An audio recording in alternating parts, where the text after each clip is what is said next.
So from a clinical psychologist perspective, how exactly would you define mental health?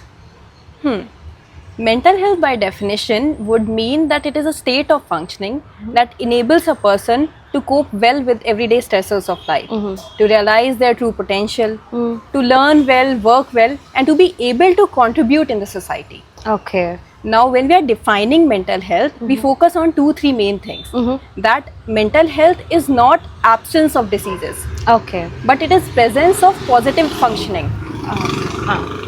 Another thing is that mental health lies in a continuum. It is not a black and white thing. So it ranges from optimal function to the severe mental illness. Okay. And the other thing would be that mental health is a holistic thing.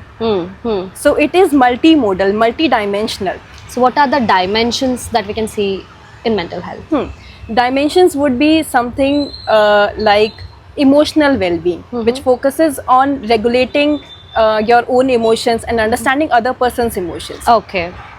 The other domain could be psychological domain that focuses on thinking well, reasoning well, taking the best of the decisions.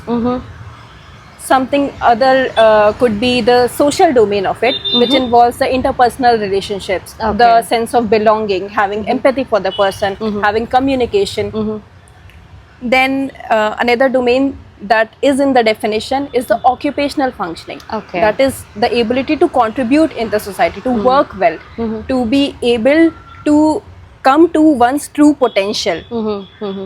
And the last dimension would be along the existential or spiritual domain, to grow, to know one's own value, to be able to achieve what you are intended to achieve. Okay. So those would be the major dimensions. Right. So there are 4 different dimensions. 4 to 5 different 4 to 5 dimensions. different dimensions. So you're saying all these dimensions should be well in a person?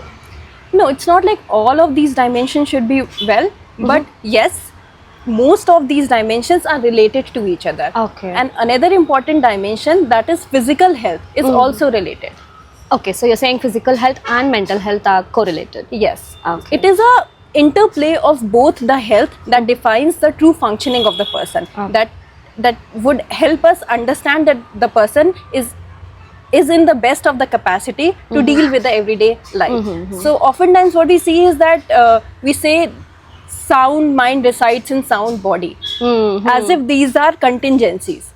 Yeah. However, I believe that these are contiguous terms, which means that mental health, psychological health, emotional health are all domains related to each other that will help build a true health of a person, health as a capital of a person. So all of this contributes to the health of a person, Yes. is what you say. Yeah.